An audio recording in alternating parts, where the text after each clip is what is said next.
Alright guys, so in today's video, I want to be focusing on the crazy bear run that we're having right now. You know me, I really don't like to talk too much about pricing and speculation. That's not really my shtick. I'm more or less into building startups and focusing on technology. However, I do find it amusing, all these newbies who are coming in the crypto space going crazy because there is a bear market right now. There's a couple of things that teaches you. One, they're not real investors. Number two, they have their emotions too much tied to their money. And number three, they're not really looking at the long-term projections. And that's the main focus of our talk today. Is I want to be talking about long-term. Now, there's a term in the crypto space called hodling. Really, if you do have a second, I do recommend looking at the history of the term hodling. It was a teacher, I think it was 2014, during the bear run. He was drunk and he was on the Bitcoin talk forum. And he misspelled hold to hodl, and he's like, I know I misspelled. Anyways, check it up. It's fucking awesome. Now it's in history books. But that being said, there's a couple of things I do want to talk about. So first of all, I don't understand these people who are complaining about, oh my God, Bitcoin fell from 20,000 in Christmas down to, I don't even know what it is today. Let's quickly look up on CoinMarketCap currently. What is, so today it's around 6,900, right? I'm not too sure what they're complaining about. If you went back to last year around summertime, Bitcoin was what, a couple of $100? If you went last year summertime, what was Bitcoin? Let's check right now. If we went, so right now it's April. If I went April 2017, Bitcoin was $1,200. So let's move to the summertime. Summertime would be right here, June. June was $2,500, right? And this is where you see the big run up happening over here. And the peak was around Christmas, December 15th, at something like 20K or 19K, I forget. Yeah, it's about 20K, give or take. Anyways, most people started buying up on the run up over here. So let's say summertime, they started buying in at like $2,500, give or take. And so they're complaining right now that Bitcoin is worth, you know, $6,000. What fucking asset class or investment can you make a threefold return within a couple of months and still now be complaining that, oh my God, it fell from 19,000 down to 6,000 right now? I don't understand these investors. They're fucking demented. They shouldn't be in the space. They should not be allowed to invest. They give a bad name to investing. They give a bad name to cryptocurrency. And they should sell all this stuff if they have no, let's say, trust in the technology that underlines Bitcoin. So I want you to show you something over here. So this is the total market cap since, I believe, so this is November 2017, and this will take us all the way back to January 25th, 2017. So this is total market cap. This is during the run-up right now, and that was around Christmas, and we're going down. No matter where you bought, per se, if you bought around, let's say, May of last year, you're up. You're up ridiculous. Like, it's ridiculous. Absolutely ridiculous. In fact, there's a lot of similarities between the total market cap over here and looking at the S&P stocks. Now, I don't correlate alts or these tokens with majority of the stocks. Well, some could be similar because many stocks are penny stocks. But that being said, most of these alts are going down to zero. But I do correlate is a decentralized currency such as Bitcoin, Monero, that actually have a utility, have technology behind it, have developers working on it, and actually have a use case for it.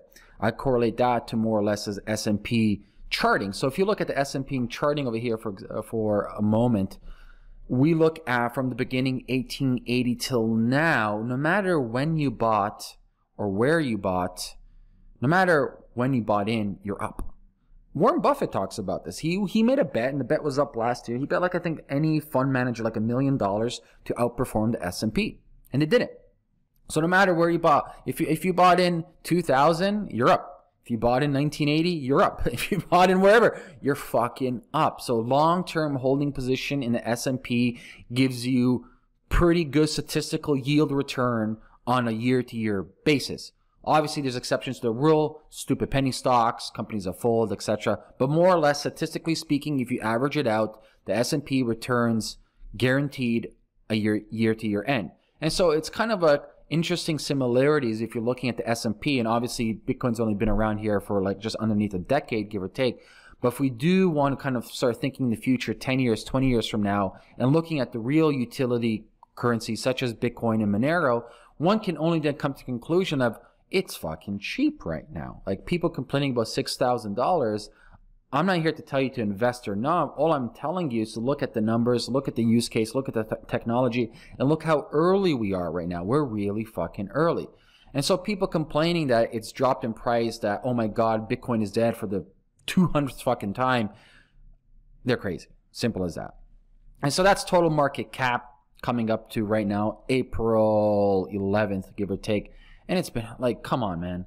Just in the short 6 months, it's gone up ridiculous. So then let's go down to total market domination. So this was Bitcoin obviously up over here and then down over here. This was roughly in June of last year, and that's when we had the big run over here, and then the big bear market right now. Big bear. I don't call it bear. I just call it healthy correction. And we're over here.